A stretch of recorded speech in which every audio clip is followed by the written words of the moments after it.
En tout cas, le koya bete lisata bibeta no lisolo oyo osunga biso pe nanu osaka na bana libale misatu bana basuba kama koka ko entretenir ndako na ye voir même nanzoto na ye ba silip na ye une femme mariée faut ça na silip ya ba période na yo ozana silip pour la lelaka ozana silip pour et non ba biso ki silip ya kolela faut ça silip moko ya munene fongola munoko non et ça na silip moko epatant soki olati silip wana bona kuma ko bimana ina patron pour papa préféré na bon pour bon na sa corps donc mon lit le bas ma ba so li ba komi ba exigeant ba so exiger nga mona musala faut se la ngasa ba déjà maman o isi akolo ba ni so ba jeune fille ba ni so ba jeune certes pourquoi la jeune sœur ba so la mon ba za très nana efie azana ONG nana efie asungaka ba demini nana efie sungaka kolemba te kotika nana efie motema malamu e bosabone trona bosabone troe na planète nana efie bosabone troe na planète nana efie bosabone troe alors na sibino ki bandiko nanga bosabone na planète nana efie vraiment eza chaîne ya biso nyonso vraiment bosabone so bomoni kaka tolia peta na kati ce qui fait yango base donc on a beaucoup de tabous abonnés bola na ndenge tozo développer tolia pete na ndenge système ya mikolo yo nzambi courage yopé base vraiment na ngibino trop vraiment merci planète fille qui toko makasi Ambassi bourgeois moto swag le prince Rassel le prince de Fali Poupa déjà vous dit biso tous les yeux virés braqués vers planète et fille nana et fille tous s'abonner massivement donc abonnez les bino je vous demande tout s'abonner pour des vraies informations, pour nos qualité, pour nos actualité, planète nana et fille TV, s'abonner ça va bien, ça va te coûter rien quoi. Yo s'abonner car au moins on perd de l'eau on sait pas. Sungaka tabana babola, nana e fille sungaka tabana bazanga baboti, nana e fille azana ONG. Nana efie asungaka ba demini nana efie. Bonjour très chers fidèles internautes, le fan de planète Nana Efie, le fan déjà Jamam, je vous salue là où vous êtes, Malingi Binomingi et Binomingi, à la parole, la maman des mamans, celle que j'appelle la Big Mother, la Nana Efie, je te salue là où tu es. La famille nyonso balingaka chama toujours na émission na biso ya bopeto ya nzoto ba message na recevoir qui est belé ba maman ba déclarer ba jeune fille ba déclarer ba lobi non le belika ka ba jeune fille il faut le belika basi ya mabala donc basi mabala ba ya na ba style na bango et belé ya kibusalité comment yo ko le belika ka basi le beli mibali le beli ko le bela ba femme arrêtée parce que lelo tout le monde a la femme mariée, va changer style dans bango. Il y a beaucoup de gens qui ont solo, il y a la femme mariée. Aujourd'hui, je vais parler sur le femme mariée. Basio, la spécialité, ça m'a balle là-haut, pour entretenir en tout cas. C'est ce que je vais parler aujourd'hui. Les solos, vous les avouez. Il y a une maman à Benginga, elle a des solos, il y a Naye et Ndako. Comment ça la salité, comment c'est à Mbali Naye, pourquoi? Elle qui comment pour entretenir un tout elle était tellement sale du genre basio ya pembe surtout basio ya pembe baza mingi baza salité c'est pas toutes les femmes qui a pembe baza propre parce que mingi ya pembe bazo za la salité bazo nimo na ka bango baza bango or que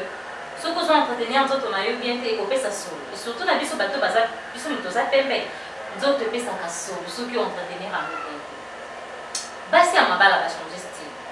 akola mukanaye na tongo olie akende directement na douche ba masubo na lobaka même fois ba masubo to suba kana quand tu te réveilles le matin longola sele wana kende sokola se na yo malamu de femme mariée obinyi osangani nzoto na mobali na yo butu mobumba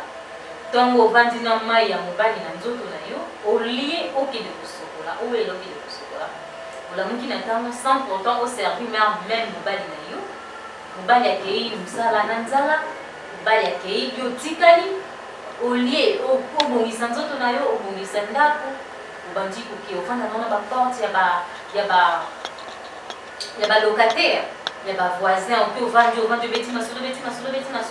tant otali air moins que 17h et air qui gagne lingaya air Jean lingaya yo wana ki on rapidité na douche au ki beti karama ils sont pourtant au sokola même na c'est à ma belle na biso lipeka na aussi à ma belle ko bon barasati voir même tout na biso ma belle soko sokola on bien ko comment que au ko sana ba bilo ko mo ka noir na ba tetine na biso ma belle ba bilo ko mo ka noir za kawana na c'est à ma belle faut konika mo bio ko mo na femme mariango a sokoli na ye ma belle ne bien te sali peka bien te seku tu banda tongo avanda ki salita toki c'est na ya sokoli ngo beti kama libongo azeli mobile tiaya na butu pe basanga nzoto na mobile azomona ke moi sanga to sanga nzoto aza propreté moi odeur moko ya mabe azobimisa na c'est na ye si mobile akoka koko akene ko déconner libanda et comme akeno nzamba sunga mobile ngali ya rasus na ngakote mobile na ngai akoka suko simba ngate mobile susa sala ka boete ona nini yo moko mwasi odaki ko bongisa nzoto na yo te mama wana ebeteli biso lisolo depuis longtemps que azalaki na mobile na ye mais manque ya propriété ndesali ke mobile na ye akende musika ba maman ba femme mari bozalaka propre. En tout cas, le koya beteli seta bibetana lisolo oyo osunga biso pe nanu osunga basio o bazoko na bandaka mabala na ba o bazana kati ndaka mabala bazala ka ba mama na biso avant mon na bala yiba ko vandisa yo PC conseil comment nenga koki ko sokola comment ko lambo comment les femmes en tout ça zo lamba oza mo sa libalo zo lamba salité sika yo vandi banzungu na yo ko ka konika te ceux qui sont vendés la kitam sur WhatsApp, Facebook, au venti na yoko kingani sala surtout ceux qui ont un bol osana moment moko te ko telema o bana kotala tous les gars ko yanda kuna yosani basokola ki amobi balambeli mobali noni o pesa travail nyonso pas bon asa en tout cas ba femme arrive mais qu'on peut améliorer travail na vie nzoto na yo fezala toujours propre o tout le monde en route de pasteur Marcelo tuna sa alors ate aka biso que ngana ngakunda kuna ngeza kola boîte donc alors on a ndenga mabete mais ndaku na ye faut pesa ki posa yo saraka na kata ndaku no ke ndaka ko envia ka bando ka batani banda non ani ke ndaku na yeza la propre chambre na yeza la propre donc asana tante ya ko bima kali banda ke ndako fanda pa baninga envia ka banda ko baninga envia ka basa baninga non le femme mariée bozo ça la trop salité au comment on a une heure des heures on a moi c'est libala asa toujours on dit depuis que vous le carani aux lit n'attends pas passer le message une fois au répondre monter la mouton sur répondre dans le message ça toujours on dit ndakune ça va combattre ba saline ba sokola te nzoto na yemo kwa sali te zakaka tu fais ceci tu fais cela kaka na mwana ba français belé oser battre que yomo ko ozo mbelisa o le soko ba au père de libala wana mobali monta aussi porter moi ça salité à moins que ça mobali wana pas salité la salité bo ça même ça et surtout ba femme mari bazana ba bana o ba subaka tu verras une maison où il y a nanda konozo kon ba bomber moko ya masuba tout le monde a una banda ko susu ana 5 ou 6 enfants ba subaka mais pour o yi ba tenda kona bana ba subaka ça pratiquement impossible mais ça banda ko susu ke o koti sans pourtant ba yebisa yo asaka na bana libale misatu bana ba subaka makoka ko entretenir ndako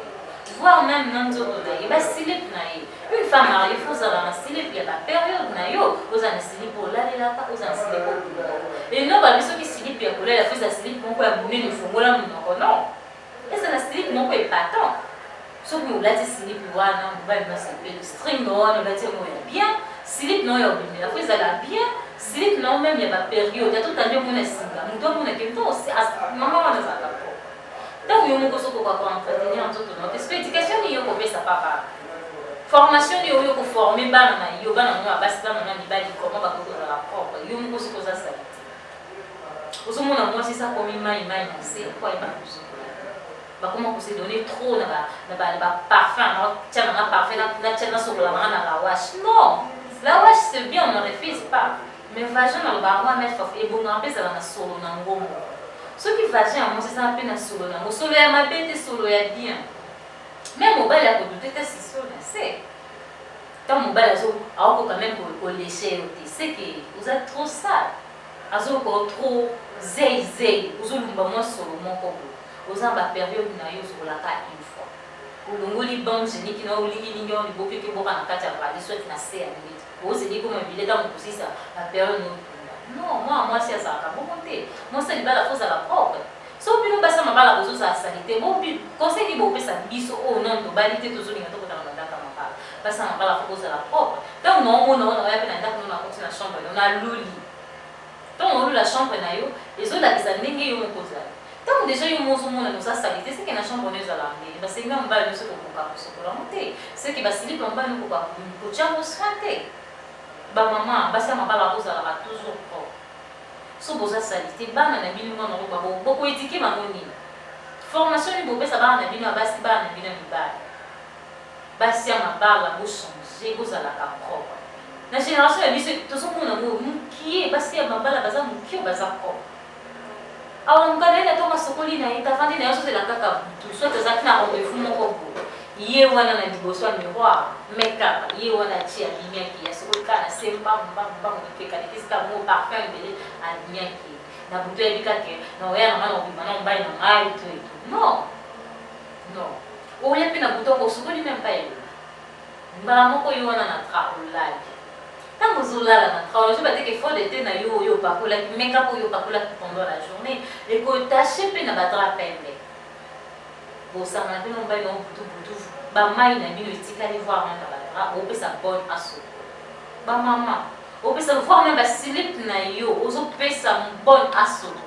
ba slip mobile na yo ba slip na yo zokoka ko chocolate o pesi bonne chocolat ndenge usangana kina mobile na yo na butu ba mai na bino etikali bonne aso bonne asa muungu te ayi kuluka pe mbongo mpona bana na ye et non bon lo pesa ka charge nyonso non basa mabala bakomi kozoba charge nyonso bazopesaka babone yango omona bacoup d'état mpe ezosalama trop bonne akoma kobima na ye na patron po patron préféré na ye bonne po bonne aza propre yango omoni lelo basa mabala bakomi baexigent bazoexige nga mona mosala fo ozwela nga azala déjà mama oyo esi akoli balingi so bajeune fille te balingi so bajeune sœur te pourquoi bajeune sœur bazozwela bango baza très propre azoyeba kozwa soin ya bana azoyeba kozwa soin ya ndako na ye moko avandi ndako ya patron na ye ok ye moko fallait ye moko patron asalaka makambo malamu mais patron aza aton te aza aton kaka ya mosala aton ya whatsapp aza aton kaka ya kosala maquillage aza so na ton osala eloko te en tout cas les femmes mariées boyeba ndenge ya kosoigner banzoto na bino oba ndenge ya kosoigner bana na yo oyebi ndenge ya kosoigner mobali na yo na mbeto na kolamba faut ozala propre soki oza propre même basemeki na yo baoninga yo eza te kaka bolingo mpo bombaka ndeko na bango non propriété na yo kaka omona belle mare na yo alingaka oza propre olambaka kitoko banzungu na yo eza toujours propre esika na olambelaka ezaka bien ndako na yo eza toujours bien parfumé tozomona ngo loloki na ndako mosusu okoko respirata te so masuba te mesolo yabe bilamba kala bilamba moko moye bilamba ekauka te osangisi yango kaka liboke yo otie na mbeto otie na babilamba ya sali te otie ntan mosusu na bilamba propre solo wana esali solo kibuka okoti na chambre ozoka chambre eza étouffé voire même batra yo sangani na mobali na osusu ya susu lobi okosanga susu lobi na ekosaka une semaine dra moko wana dra déjà soki osali yango 3 jours ofiniki 3 jours 4 jours komo okoma kilo soki osokoli to oluka mopepele dra soki osokoli yango te eza sali te ezaka kilo na nzoto omonaka yo moko oza malaise mais il y a d'autres femmes azotrouva ngo normal faut dra na esala tout un mois pa sokola yango esui ya mobali na ye faut sala tout un mois soit 2 mois pa sokola yango non en tout cas basa mabala boza trop salité moi je dis un grand merci na basa mabala oyo baza propre beyebi ndenge kosoigner banzoto na bango kosoigner mibali na bango bavêtement mibali na bango na ya bango moko na ya bana na ya ndako na ye mobimba yebi comment kogérer ndako na ye kobongisa ndako na ye tous les 4 points je dis un grand merci na bandako bazalaka propre bamama oyo baza salité basa mabala baza salité oyo ebi kosalaka ngo bombamaka en tout cas il est temps de changer parce que soki ochange te mobali na yo akobima libanda akopréféré na ye mwasi ya mokie mwana mokie wana alakisaka ye ndenge bana basukolaka basilipe basukolaka sangle azo apprendre mobali na yo makambo ebele na place yo moko osala ngo mwasi alibanda mpe mosala mwana mobali ape kopréféré ni mwasi alibanda ekomakena mobali na azali aliyekisi no eza kisi te parce que mwana moke oyo mobali na azolanda mama na ye azwaki temps ya koétike akutani siko na tonto moko oyo ezake mwasi na ye ndako azwaka koka osaswe na ye te mwana na récupéré komaki no mobali nanga koma kotriche mobali nanga kokakolia na ndako te kono ya ndako lamba yango te Ozona ba biloko lokola ba mama malewa. Lamba biloko kitira mu motema mobali na sepe. Lamba biloko kitoko soki ba camarade mobali ba les belles mères na yo ali, ba belle sœur mo ba liango, ba tu mis mo le pour sentir que non. Moi c'est un biloko. Moi c'est un biloko. Yo biloko la bola par le par bien. Nzoto même pour soigner te, maloba mabe. Maloba mabe voir même na bonne, na belle famille na yo. Maloba mabe na lopango yo vandi, salité na nzoto. Siko conseil yo kopesa bana na yo conseil yo kopesa na ba o nyoso bazana beso bakota na bandaka baba lelo na ikelo bela juste ba femme mariée baza salité bo ba changer comportement bo changer et là t'es na bino ezala bien habillé bona kaka bien habillement faut et ba kosunga pe yo moko là ta kitoko mobile na ta zakina beso bi maintenant atelika mosna ngala ta kitoko elle est toujours sexy. So aza besoin que buka dumba yo moko za dia dumba na katanga nae la telo wa mukuse so alinga ke buka ma pasteur yo moko za la ma pasteur ça na style nyonso mo meme na style ma pasteur mo meme na style kichel o yo ke buka libanda wa na sana dumba la telo wa mukuse tu es chez toi tant on zaki na moment qui chérie fiançailles bon là ta sexy on dit que là ta besoin qui propre mais tant on continue en katanga ka doit ko ka bana ba deke bene oso ko la telo ko malunga te ko ka ba puta ba robe mobile di make ki dem sala ya tuka na ni puta. Non, ça là sexy. Quand il s'agit de te mettre là, ou là tu le fais. Si il s'agit de là sexy, mon bébé a besoin de moi c'est pas la sexy, tu le fais. Donc faut mener sur yo que le balibanda. Il faut mon amour pas là yo pour le katanga. Vraiment de femmes mariées, boye bandenge ni na chérie, ni bali na. Pour mon bala ça n'est facile. Ce que ça mon propre. Obika pour là. Là, tu as vu que surtout na C. Moi, je suis que sur la C, tu as mis pour ma valita. Moi, je vais aller au Basio,